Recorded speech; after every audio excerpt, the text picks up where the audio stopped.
யாரெல்லாம் நம்மோடு இருப்பார்கள் விலகுவார்கள் என்று காலம் முடிவு செய்வதில்லை. அவரவர்களின் வார்த்தையும் நடத்தையும் தான் முடிவு செய்கிறது.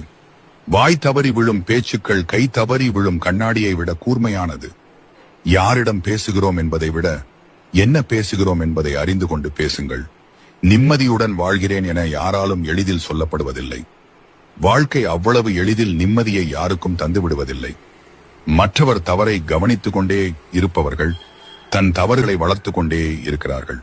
பணம் இருந்தால் நீங்கள் உயர்ந்தவன், குணம் இருந்தால் நீங்கள் குப்பை, நடித்தால் நீங்கள் நல்லவன், உண்மை பேசினால் பைத்தியக்காரன், அன்பு காட்டினால் ஏமாளி, எடுத்துச் சொன்னால் கோமாளி, தன்னுடைய செயலும் தன்னுடைய வார்த்தைகளும் மட்டும்தான் சரி என்று வாதாடுபவர்கள் மத்தியில் அமைதி மட்டும் உங்கள் ஆயுதமாக வைத்துக் கொள்ளுங்கள். அவர்களுக்கு புரிய வைக்க வரும் காலம் ஒன்று உள்ளது. யாரும் உங்கள் கண்ணீரை பார்ப்பதில்லை, யாரும் உங்கள் கவலைகளை பார்ப்பதில்லை.